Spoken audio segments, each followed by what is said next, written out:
ఇంకా జాయిన్ అవుతారు. We can start now. So today మనము SAP FICO S/4HANA online new batch అనేది start చేస్తున్నాము అండ్ డెమో కూడా డిస్కషన్ చేయడం జరుగుతుంది.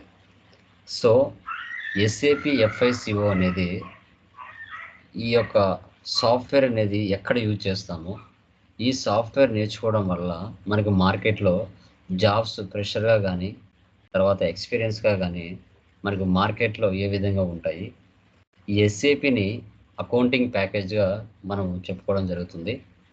ఇది ఎలాంటి ఆర్గనైజేషన్లో మనము వర్క్ చేస్తాము, తర్వాత ఈ SAPలో ఎన్ని మాడ్యూల్స్ ఉన్నాయి, ఏ మాడ్యూల్స్కి మార్కెట్లో ప్రిఫరెన్స్ ఎక్కువగా ఉంటుంది, వాటి యొక్క ప్యాకేజెస్ ఏ విధంగా ఉంటాయి, ఎవరు దీనికి నేర్చుకోవడానికి ఎలిజిబిలిటీ అవుతారు, ఓకే ఫ్రెషర్స్ కానీ ఎక్స్పీరియన్స్ పర్సన్స్ కానీ నేర్చుకోవచ్చా లేదా, నేర్చుకుంటే జాబ్స్ మార్కెట్లో ఉంటాయా ఉండవా, ఓకే దీని యొక్క టోటల్ ఇన్ఫర్మేషన్ టుడే మనం డెమోలో డిస్కషన్ చేయడం జరుగుతుంది. సో ఆఫ్టర్ డెమో కంప్లీట్ అయిన తర్వాత మీకు ఏవైనా డౌట్స్ ఉంటే నేను మీతో క్లియర్ చేస్తాను. తర్వాత లైక్ ఏపీ తెలంగాణ నుంచి మనకి స్టూడెంట్స్ అనేది ఆల్మోస్ట్ జాయిన్ అవ్వడం జరిగింది. సో మీకు ఆఫ్టర్ డౌట్స్ ఏ డౌట్స్ ఉన్నా కూడా డెమో క్లియర్ అయిన తర్వాత మీరు అడగండి. Okay so done, you can start now. ఇంకా జాయిన్ అవుతూ ఉంటారు, మనం స్టార్ట్ చేద్దాం. యా, సో స్క్రీన్ కనపడుతుందా? పీపీటీ కన్ఫర్మ్ చేయండి. నాకు పీపీటీ కనపడుతుందమ్మా? క్లియరా?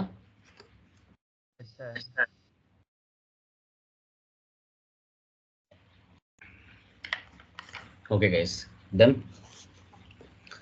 So Lokesh Infotech institution and online offline weekend training అనేది ప్రొవైడ్ చేస్తుంది. అండ్ మనకి యూట్యూబ్ ఛానల్కి వస్తే టాలీ లోకేష్ అనేది మన యొక్క యూట్యూబ్ ఛానల్, లోకేష్ ఇన్ఫోటెక్ అనేది మన యొక్క institution. Okay, brief introduction about myself. So like నేను MBA కంప్లీట్ చేశాను finance. Like job role teaching వచ్చేసి BFSI, RSA, Tally Prime and SAP చేస్తాను.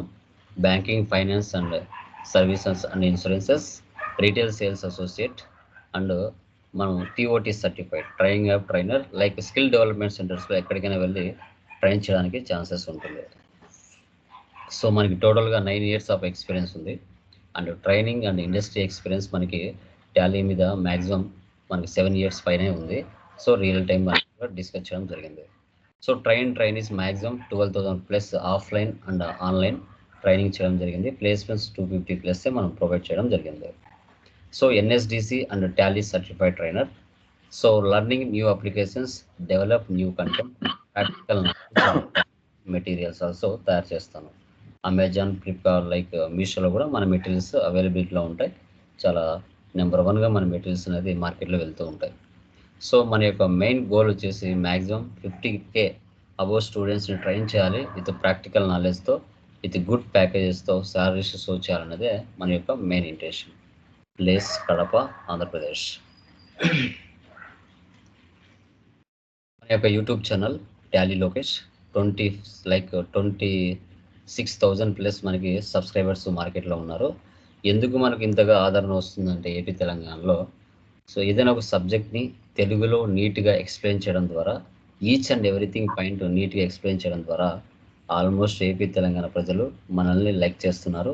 మన వే ఆఫ్ టీచింగ్ కానీ నాలెడ్జ్ కానీ వారికి 100% రియల్ టైంలో సక్సెస్ఫుల్గా ఉపయోగపడుతుంది. కాబట్టి మన ఛానల్ని మార్కెట్లో ఫాలో అవ్వడం జరుగుతుంది. ఓకే, ఏపీ తెలంగాణలో టాలీ పరంగా నెంబర్ 1గా మన ఛానల్ సక్సెస్ఫుల్గా ముందుకు వెళ్తుంది. మనకి SAP కోర్స్ వచ్చేసి SAP FICO అండ్ S/4HANA అంటారండి. ఈ యొక్క SAPని మనకి మార్కెట్లో medium scale, large scale and like small scale ఉంటుంది. మీడియం స్కేల్ అండ్ లార్జ్ స్కేల్స్లలో మనకి టాలీని ప్రిఫర్ చేస్తారు. సో లార్జ్ స్కేల్ ఇండస్ట్రీస్లో మనకి SAPని ఉపయోగిస్తారు. నాది బాగానే ఉంటుంది బ్రదర్, మీది సరి చేసుకోండి, మీది ఏదైనా ప్రాబ్లం ఉంటుంది. ఓకే, లైక్ ఓకేనా.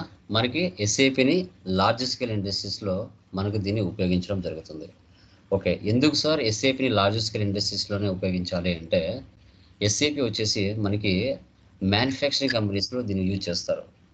ఒక ప్రోడక్ట్‌ని తయారు చేసి మార్కెట్‌లో ఇంట్రొడ్యూస్ చేయడానికి, ఉపయోగించడానికే మనకు లార్జ్ స్కేల్ ఇండస్ట్రీస్‌లో ఎస్ఏపిని ఉపయోగిస్తారు. ఎందుకంటే కొన్ని కోట్ల టర్నోవర్ ట్రాన్సాక్షన్ అక్కడ జరుగుతుంది. కాబట్టి చిన్న చిన్న సాఫ్ట్‌వేర్స్ ఇది సెట్ అవ్వదు. ఇది గ్లోబల్ వైస్‌గా నంబర్ 1గా ఎస్ఏపి సాఫ్ట్‌వేర్ అనేది అకౌంటింగ్ పర్పస్ మీద మార్కెట్‌లో ఉంది. కాబట్టి ఆల్మోస్ట్ ఎస్ఏపిని large scale industries like manufacturing కంపెనీస్‌లో దీన్ని ఉపయోగించడం జరుగుతుంది. అది మీరు గమనించాలి. మన కోర్స్ కంటెంట్ చూస్తే బేసిక్స్ ఫండమెంటల్స్ ఆఫ్ ఎస్ఏపి, తర్వాత about SAP configurations and checking reports of SAP అని మనం డిస్కషన్ చేస్తాం. సో మీరు ఎస్ఏపి నేర్చుకోవాలనుకుంటే సంవత్సరమైనా ఉంటుంది, 6 నెలలైనా ఉంటుంది, 3 నెలలైనా ఉంటుంది, 45 డేస్ అయినా ఉంటుంది. ఎందుకంటే మనము నేర్చుకునే విధానంలో ఉంటుంది. మనం టైం కేటాయించుకొని ఎక్కువ టైం కేటాయించారంటే మనకు తక్కువ టైం అనే సరిపోతుంది. ఓకే. అది వాళ్ళ యొక్క బేస్డ్ ఆన్ మైండ్ సెట్‌ని బట్టి వాళ్ళ యొక్క నాలెడ్జ్ అనేది ఇంప్రూవ్ అనేది అవుతుంది. మనకి కోర్స్ డ్యూరేషన్ 45 డేస్ ఉంటుంది. So SAP FICO and S/4HANA. Okay. So దీంట్లో మనకి ఎస్ఏపి అంటే ఏంటి? ఎఫ్ఐసిఓ అంటే ఏంటి? S/4HANA అంటే ఏంటి? అది డివైడ్ చేసి మనం వీటి గురించి క్లియర్‌గా డిస్కషన్ చేస్తాం. ఏంటి? ఎందుకు ఈ ఎస్ఏపి ఉపయోగపడుతుంది? దీని యొక్క అబ్రివియేషన్స్ ఏంటి? ఎక్కడెక్కడ దీన్ని ఉపయోగిస్తారు? అనేది కూడా మనం ఇప్పుడు తెలుసుకోవడం జరుగుతుంది. మీరు ఎస్ఏపి గన నేర్చుకుంటే ఎవరైతే ప్రెజెంట్ ఫ్రెషర్స్‌గా ఉన్నారో, లేదంటే లైక్ మనకి ఎక్స్‌పీరియన్స్‌గా ఆల్రెడీ టాలీ మీద చేస్తూ ఉన్నారో, సో అలాంటి వాళ్ళకు నాట్ ఓన్లీ నేను లైక్ టాలీ మీదనే కాకుండా దీనికంటే పెద్ద సాఫ్ట్‌వేర్ నేర్చుకోవాలి, మంచి ప్యాకేజ్ తీసుకోవాలి అన్న వాళ్ళకు ఎస్ఏపి మీద గన కొంచెం టైం కేటాయించారంటే మీ లైఫ్ గవర్నమెంట్ జాబ్ వచ్చినట్టే ఉంటుంది. ఓకే. మీరు టైం కేటాయించుకుంటే. ఎందుకంటే అంత పవర్ ఉంటుంది. ప్రతి దానికి కూడా ఇక్కడ ఎస్ఏపి, ఎఫ్ఐసిఓ అండ్ S/4HANA దీని యొక్క మీనింగ్ అనేది మనం తెలుసుకోవాలి. దీని మీనింగ్ తెలుసుకున్నామంటే ఈజీగా దీన్ని మనం ఆపరేట్ చేయడానికి టాలీ ప్రైమ్ ఏ విధంగా అయితే ఉంటుందో అదే విధంగా సింపుల్‌గా కూడా ఇది కూడా ఉంటుంది. కొంచెం అండర్‌స్టాండ్ చేసుకునే కెపాసిటీ మన మైండ్ సెట్ గాని బాగా ఉంటే ఈజీగా ఎస్ఏపిని ఆపరేట్ చేయొచ్చు. సో తక్కువ టైంలో ఎక్కువ డబ్బు సంపాదించడానికి ఎస్ఏపి సాఫ్ట్‌వేర్ మార్కెట్‌లో 100% యూజ్ అవుతుంది. ఓకే. కొంచెం మనకి అకౌంటింగ్ నాలెడ్జ్ ఉండాలి అంతే. ఓకే. సో లైక్ చూడండి. ఫస్ట్ మనం గమనిస్తే వాట్ ఈజ్ ఎస్ఏపి మెయిన్‌గా. అసలు ఎస్ఏపి అంటే ఏంటి అనేది మనం తెలుసుకోవాలి. ఇక్కడ మనం చూసుకున్నట్లయితే SAP is called for in 1972 system analysis and program development అని పిలిచేవాళ్ళు. System analysis okay. And programming development అని పిలిచేవాళ్ళు. ఓకే. సో తర్వాత SAP is called for in 1977 systems, applications and products in data processing అని పిలవడం మొదలుపెట్టారు. సో ఎందుకు అలా పిలిచడం మొదలుపెట్టారు? ఓకే. అనేది కూడా మనం తెలుసుకుంటాం. ఓకే. మీరు గమనించినట్లయితే మూడిటికి ముందు బిఫోర్‌కి దీనికి డిఫరెన్స్ ఏంటో మీరు తెలుసుకోవచ్చు. యాహ్! ఇప్పుడు మీ పాయింట్ ఆఫ్ వ్యూలో గైస్ సిస్టమ్స్ అంటే ఏంటి చెప్పగలరా? What is the meaning of systems? ఎస్ఏపిలో సిస్టమ్స్ అంటే ఏంటి? తర్వాత అప్లికేషన్స్ అంటే ఏంటి? And products in data processing అంటే ఏంటి? మీకు తెలిసిన కాడికి చెప్పండి. ప్రాబ్లమ్ లేదు. తప్పులు పోయినా ఇస్తాం. చెప్పండి. సిస్టమ్స్ అంటే ఏంటి అసలు? ఎనీవన్? తెలిసిన వాళ్ళు చెప్పొచ్చండి. What is the meaning of systems? Applications అంటే ఏంటి? ఇయన్నీ మీకు ఆల్రెడీ తెలుసు. ఓకే. చెప్పండి. అంటే ఏంటి చెప్పగలరా? What is the meaning of system? చెప్పండి. సిస్టమ్స్ అంటే ఏంటి మా? ఎనీవన్? సిస్టమ్స్ అంటే ఏంటి అసలు? ఆల్రెడీ మీకు తెలుసు గదా! మళ్ళీ ఎందుకు ఆలోచిస్తున్నారు? హ్మ్. సిస్టమ్స్ అంటే మనకి ల్యాప్‌టాప్, డెస్క్‌టాప్స్ వాటిని మనం సిస్టమ్స్ అంటాం. దానికి ఆలోచించాల్సిన అవసరం ఏముంది? ల్యాప్‌టాప్ అంటే ఏంటి? లైక్ అప్లికేషన్స్ అంటే ఏంటి చెప్పండి? అప్లికేషన్స్ అంటే ఏంటి? హ్మ్. అప్లికేషన్స్ అంటే ఏంటి? ఏంది ఇంత డల్గా ఉన్నారేంటి? అప్లికేషన్స్ అంటే కూడా తెలీదా? అప్లికేషన్ అంటే సాఫ్ట్వేర్ అంటాం. అదే ఏంటి అప్లికేషన్స్ అంటే ఏంటి? ఏదైనా ఒక క్వశ్చన్ అడిగినప్పుడు తప్పో కరెక్టో ఎవరైతే మౌత్తో మాట్లాడడానికి ట్రై చేస్తారో వాళ్ళు 100% మార్కెట్లో సక్సెస్ అవుతారు. నాకెందుకు అని ఎవరైతే ఉంటారో కంప్యూటర్ అప్లికేషన్ వాళ్ళు మార్కెట్లో ఎప్పుడు సక్సెస్ కారు. వేరే వాడు నేను వింటానులే అనుకున్న వాళ్ళు ఎప్పటికీ సక్సెస్ కారు. అది తప్పో కరెక్టో నోటికి వచ్చింది చెప్పగలిగితే వాళ్ళు కనీసం మూమెంట్ అన్న ఇస్తున్నారు అనేదన్నా మినిమం హెచ్ఆర్కి అర్థమవుతుంది. సైలెన్స్ ఉంటే నేనే వాగుతా ఉంటే వన్ సైడ్ నుంచి ఇంకా మీరు క్లాస్ డెమో వినడం ఏం లాభం అంటున్నాను. ఇప్పుడు సిస్టమ్స్ అంటే ల్యాప్టాప్ డెస్క్టాప్స్ అని ఈజీగా తెలిసే పదమే సిస్టమ్స్. అప్లికేషన్స్ అంటే ఆల్రెడీ టాలీ చెప్పాను. అప్లికేషన్స్ అంటే ఒక ప్లాట్ఫామ్ అంటాం. Software platform. అదే ఏంటి ఆ ప్లాట్ఫామ్ సాఫ్ట్వేర్ ఏంటి అంటున్నా? Tally prime. అవి చెప్పండి. Tally Python, HTML, Tally, prime ఇవి చెప్పండి. చెప్పండి అంతే Hmm. కదా. అప్లికేషన్స్ అంటేవే కదా. ఎవరో ఎప్పుడో కనిపెట్టారు. స్టిల్ నౌ ఇప్పటికి మనం నేర్చుకుంటూ వస్తున్నాం. వాటిని అప్లికేషన్స్ అంటారు. అది చెప్పడానికి ఇంతసేపు సందేహించడం ఏంటి? రేపు ఇదే ఇంటర్వ్యూలో క్వశ్చన్ అడుగుతారు. ఎస్ఏపి ఫుల్ ఫామ్ ఏంటి అని అడుగుతారు. Systems applications and products in data processing అని చెప్తారు. ఆ సిస్టమ్స్ అంటే ఏంటి అంటాడు, అప్లికేషన్స్ అంటే ఏంటి అంటాడు. అప్పుడు చెప్పాలి కదా. ఇప్పుడు మీరు నోరు తెరిచి చెప్పగలిగారంటే రేపు ఇంటర్వ్యూలో ఈజీగా మాట్లాడగలుగుతారు. మీరు ఇక్కడే చెప్పలేకపోతే మనం అడిగినప్పుడు అక్కడ ఇంటర్వ్యూలో ఏం చెప్పగలుగుతారు? అది కూడా చాలా మెయిన్ పాయింట్గా ఐడెంటిఫై చేస్తారు. యాక్టివ్గా ఉండాలి. డల్లుగా ఉంటే ఎవరు తీసుకోరండి జాబ్లో. డల్లుగా ఉండకూడదు అసలు, గుర్తుపెట్టుకోండి. Okay, done. Okay, products in data processing అంటే ఇప్పుడు ఒక ఒక కంపెనీ ఉంది. ఇప్పుడు లోకేష్ ఇన్ఫోటెక్ అనేది ఒక కంపెనీ. సో ఆ కంపెనీ వాళ్ళ డేటా అనేది ఎక్సెల్లోనో టాలీలోనో మెయింటైన్ చేస్తున్నారు. ఆ కంపెనీ యొక్క టర్నోవర్ ఆ సాఫ్ట్వేర్లు సరిపోవడం లేదు. సో అలాంటప్పుడు వీళ్ళు లోకేష్ ఇన్ఫోటెక్ అనే కంపెనీ ఎస్ఏపి సాఫ్ట్వేర్ను ఉపయోగించాలనుకుంది. సో అలాంటి సిచ్యువేషన్స్లో మనం ఏం చేస్తాం? మన ఏదైతే డేటా నాన్ ఎస్ఏపిలో ఉందో, నాన్ ఎస్ఏపి అంటే టాలీ, ఎక్సెల్, ఓకే, ఇలాంటివి కావచ్చు. ఆ ఎక్సెల్ టాలీలో ఉన్న డేటాని ఎస్ఏపిలోకి మ్యాప్ చేయాలి. దాన్నే డేటా ప్రాసెసింగ్ అంటాం. ఓకే, సో సిస్టమ్స్ అంటే ల్యాప్టాప్స్ అండ్ డెస్క్టాప్స్ కావచ్చు, అప్లికేషన్స్ అంటే ఓల్డ్ అప్లికేషన్స్ కావచ్చు. సో ఆ డేటాని ఎస్ఏపిలోకి ఎలా మ్యాప్ చేయాలి అనేదే ఎస్ఏపి యొక్క మీనింగ్. అది గుర్తుపెట్టుకోండి. Okay, done. ఎస్ఏపి 1972లో అప్పుడు ఎస్ఏపిని system analysis and program development అనేవాళ్ళు.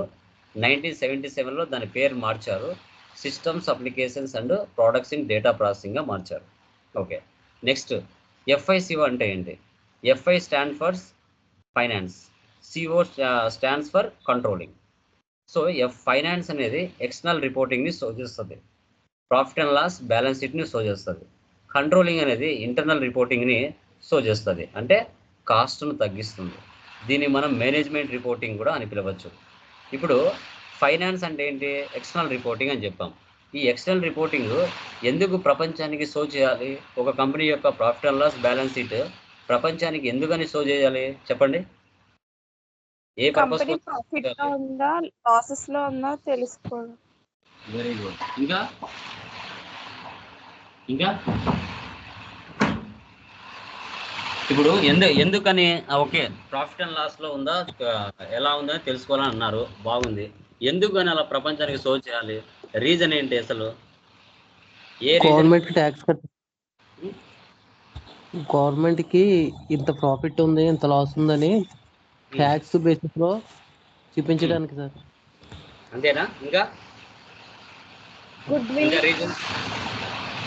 ఇంకా రీజన్స్ ఏంటి? కరెక్ట్ అయినా కాదా దాని వల్ల ఆ రిపోర్ట్స్ లో ఉంటుంది కదా సార్. ఓకే, ఇంకా లో ఉంటే వాడికి మంచి నేమ్. ఓకే, ఇంకా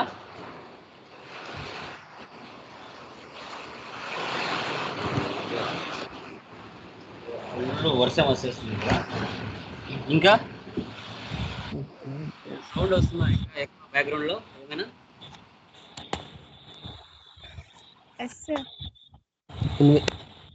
ఎక్కువగా వస్తుందా ఏమైనా? మీ వాయిస్ లోగా వస్తుంది sir. Okay done. Now it is okay. Okay sir. Okay sir. So like external reporting అంటే ఇప్పుడు ఒక కంపెనీ యొక్క ప్రాఫిట్ అండ్ లాస్ ఎందుకు దానికి షో చేస్తారంటే ఇప్పుడు ఆ కంపెనీ గురించి ఎవరైనా రీసెర్చ్ చేసినా ఆ కంపెనీలో ఎవరైనా షేర్స్ పెట్టాలన్నా షేర్స్ కొనాలన్నా ఆ కంపెనీ ఇయర్ ప్రాఫిట్లో ఉందా లాస్లో ఉందా అని చూసి ఎవరైనా కూడా ఆ కంపెనీలో ఇన్వెస్ట్మెంట్ చేస్తారు. లేదు ఆ కంపెనీ డల్గా ఉంది ప్రాఫిట్లో లేదు అని చూసుకుంటే ఎందుకు పెడతారండి ఆ కంపెనీలో? అమౌంట్ పెట్టరు కదా. మీరైనా కూడా Tata company, Bajaj company, Reliance company వాళ్ళు షేర్లు మార్కెట్లో అమ్ముతూ ఉంటారు. ఆ కంపెనీ ఇయర్ ప్రాఫిట్లో ఉందా లాస్లో ఉందా చూసే మీ దగ్గర ఉన్న డబ్బులు అక్కడ ఇన్వెస్ట్మెంట్ చేస్తారు, లేకపోతే చేయరు కదా. ఓకే, ఇప్పుడు టాటా కంపెనీ ఉంది. Tata company every year 31st మార్చ్లో ఆ కంపెనీ యొక్క వరల్డ్ వైడ్గా ఎన్ని డాలర్స్ సంపాదించిందో ప్రపంచానికి షో చేసి చెప్తారు. నా కంపెనీ పలానా కంపెనీ ఇంత ప్రాఫిట్లో ఉందని చూపిస్తారు. ఎందుకని? రేపు ఆ కంపెనీ వేరే దేశాల్లో ఇన్వెస్ట్మెంట్ చేయాలంటే ఆ కంపెనీకి డబ్బులు కావాలి. అప్పుడు మార్కెట్లో government employees, real estate persons, politicians వీళ్ళందరి దగ్గర డబ్బులు ఉంటుంది. వాళ్ళు ఏం చేస్తారంటే షేర్స్లలో ఇన్వెస్ట్మెంట్ చేస్తారు. ఆ డబ్బులతో టాటా కంపెనీ వేరే దేశంలో మరొక కంపెనీ ఓపెన్ చేస్తుంది. అలాగా ఎఫ్ఐ అంటే ఫైనాన్స్ అని చెప్తాం. కంట్రోలింగ్ అంటే ఏంటి? ఇంటర్నల్గా ఒక కంపెనీలో ఎక్స్పెన్సెస్ ఎక్కువగా ఉన్నప్పుడు ఏ విధంగా కాస్ట్ను తగ్గించాలి, ఇన్కమ్ని ఎలా పెంచాలి అనేదే ఇంటర్నల్ రిపోర్టింగ్ అని చెప్తాం. ఎక్స్టర్నల్ రిపోర్టింగ్ అనేది ప్రపంచానికి షో చేస్తాము. ఇంటర్నల్ రిపోర్టింగ్ అనేది మన బిజినెస్ ఇంటర్నల్గానే ఉంటుంది, ప్రపంచానికి షో చేయండి. అది మీరు గుర్తుపెట్టుకోవాలి. Okay done. Next, so it is a German multinational software company. ఇది 1972లో దీన్ని స్టార్ట్ చేశారు విత్ స్మాల్ సాఫ్ట్వేర్ కంపెనీతో. అప్పుడు ఒక కస్టమర్తో స్టార్ట్ చేశారు. ఓకే, ఓన్లీ వన్ కస్టమర్తో ఎస్ఏపి సాఫ్ట్వేర్ని క్రియేట్ చేసిన తర్వాత, కనిపెట్టిన తర్వాత ఒక కస్టమర్తో ఇది కరెక్ట్గా వర్క్ అవుతుందా లేదా అనేది 1972లో ఒక కస్టమర్తో దీన్ని స్టార్ట్ చేశారు. ఇప్పటికీ మ్యాక్సిమం 4 lakhs పైన కస్టమర్స్ ఉన్నారు 2000 కంట్రీస్లలో. ఓకే, ఇది ఎస్ఏపి అనేది third largest company in the వరల్డ్లోనే ఇది థర్డ్ లార్జెస్ట్ కంపెనీగా చెప్పడం జరుగుతుంది. Worldwide transactions maximum 75% maximum SAP సాఫ్ట్వేర్ని యూజ్ చేస్తున్నారు. ఎస్ఏపి డేటా బేస్డ్ సాఫ్ట్వేర్ అని కూడా పిలుస్తారు. దీన్ని మనం డేటా బేస్డ్ సాఫ్ట్వేర్ అని కూడా పిలిచడం జరుగుతుంది. తర్వాత who was SAP founded? So 1972లో IBM employees, ex IBM employees ఎవరైతే 5 members ఉన్నారో వారు ఈ ఎస్ఏపి సాఫ్ట్వేర్ని కనిపెట్టారు. వెలన్ రూథర్, హోప్, హెక్టర్, ప్లాట్నర్, చీరా వీళ్ళు 5 మంది కలిసి ఐబిఎం కంపెనీలో పనిచేసేవాళ్ళు. అక్కడ రిటైర్మెంట్ ఇచ్చిన తర్వాత వీళ్ళే ఓన్గా ఒక సాఫ్ట్వేర్ని ఇంట్రడ్యూస్ చేయడం జరిగింది. అదే ఈ ఎస్ఏపి. సో చాలామంది శాప్ అంటారండి. అలా పిలవకూడదండి, ఎస్ఏపి అనాలి.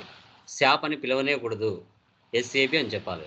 Yeah, types of jobs in SAP FICO. మనకి మార్కెట్లో ఎలాంటి టైప్స్ ఆఫ్ జాబ్స్ ఉంటాయంటే ఎఫ్ఐ కన్సల్టెంట్ ఉంటుంది, ఎండ్ యూజర్స్ ఉంటుంది. ఎఫ్ఐ కన్సల్టెంట్ అంటే ఏంటంటే ఇతను ఒక ఇంట్లో ఫాదర్ క్యారెక్టర్ లాగా. సో ఎఫ్ఐ కన్సల్టెంట్ అంటే ఒక కంపెనీలో మెయిన్ కీ రోల్ మెయింటైన్ చేస్తాడు. అతను ఏం చేస్తాడంటే ఆ కంపెనీ యొక్క టోటల్ కాన్ఫిగరేషన్స్ అన్నీ ఎఫ్ఐ కన్సల్టెంట్ చేస్తాడు. ఏమైనా ఎర్రర్స్ ఉన్నా కూడా కరెక్షన్స్ అతనే చేస్తాడు. అతను ఎఫ్ఐ కన్సల్టెంట్ అంటాడు. మనకి దీనికి ఫ్రెషర్ శాలరీ మనం చూసుకుంటే మ్యాక్సిమం 3 lakhsతో స్టార్ట్ అవుతుంది ఫ్రెషర్గా. అదే ఎక్స్పీరియన్స్ శాలరీ అయితే 6 లక్షల నుంచి 15 లక్షల మధ్యలో ఉంటుంది. ఓకే, 1 or 2 years పెట్టుకుంటే మన 3 lakhs ప్యాకేజ్ ఉంటుంది. 5 years పైన పెట్టుకున్నామంటే మ్యాక్సిమం 10 లక్షల పైనే ప్యాకేజ్ ఉంటుంది. దానికి సంబంధించిన వర్క్ కూడా అలాగే ఉంటుంది. ఇది ఎఫ్ఐ కన్సల్టెంట్ యొక్క ఇన్ఫర్మేషన్. ఇక ఎండ్ యూజర్ అంటే ఇతను ఓన్లీ ఇన్వాయిస్ పోస్టింగ్ చేస్తాడు. ఇతని ఫ్రెషర్ శాలరీ వచ్చేసి 1.8 lakhs ఉంటుంది. అదే ఎక్స్పీరియన్స్ శాలరీ మ్యాక్సిమం అంటే 5 lakhs, అంతకుమించి ఇంకా పైన పోదు. దీన్ని ఎండ్ యూజర్ ఇన్వాయిస్ పోస్టింగ్ అంటాం. అంటే ఎక్కువ కష్టపడేది ఎఫ్ఐ కన్సల్టెంట్. అతను వెనక కాన్ఫిగరేషన్లు చేస్తే జస్ట్ ఇతను పోస్టింగ్ చేస్తాడు అంతే.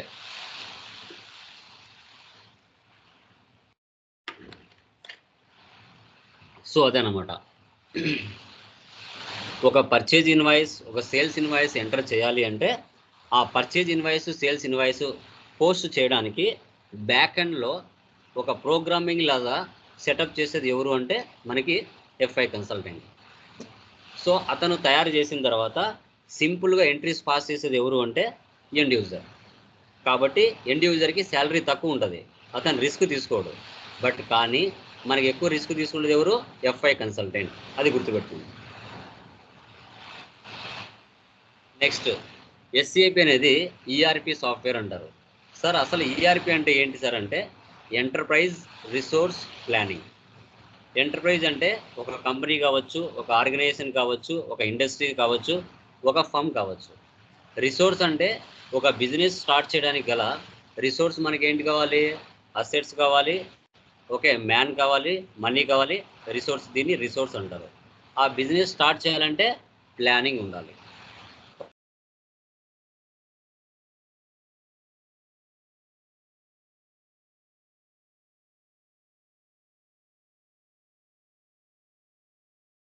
ఇంటిగ్రేట్ అవుతుందంటే ఏంటి మీరు గమనించాలి.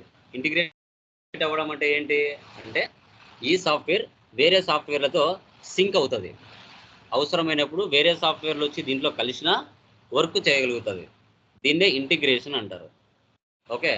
సో ఇక్కడ చూడండి, ఒక బిజినెస్లో ఇన్వెంటరీ ఉంటుంది, ప్రొడక్షన్ ఉంటుంది, పర్చేజ్ ఉంటుంది, ప్రొడక్షన్ ప్లానింగ్ ఉంటుంది, సేల్స్ ఉంటుంది, డెలివరీ ఉంటుంది, హెచ్ఆర్ ఉంటుంది.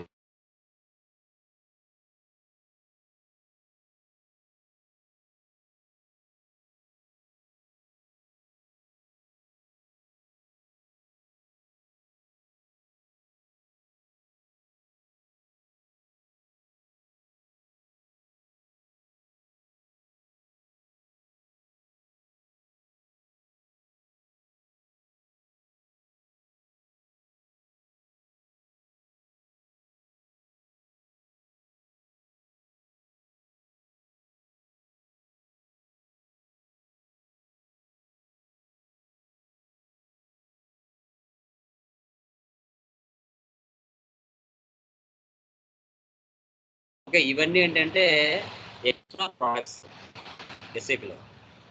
సో ఇక్కడ ECC stands for ERP central component అంటారు. ఓకే. సో ఎస్ఏపి S/4HANA 03 ఫిబ్రవరి 2015. మనకి S/4HANA అనేది 2015లోనే వచ్చింది. బట్ కానీ మన ఇండియాలో ఇంకా పూర్తిగా ఇంప్లిమెంటేషన్ కాలేదు. స్టిల్ నౌ ఈసీసీ 6.0 వర్షన్నే మన 2004లో స్టార్ట్ చేశారు, 2014 ఎండింగ్లో ఎండ్ అయింది. బట్ స్టిల్ నౌ మన ఇండియాలో ఇంకా ఈసీసీ 6.0ని ఉపయోగిస్తున్నారు.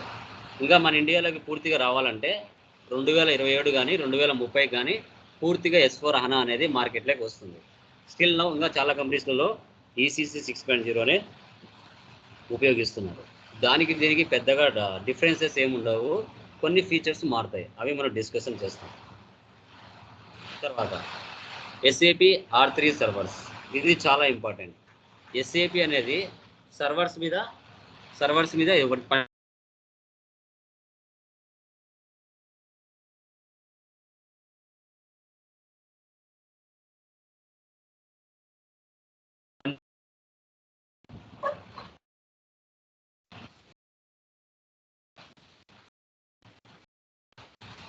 So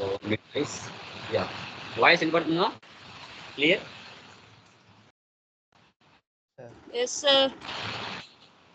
yeah done guys.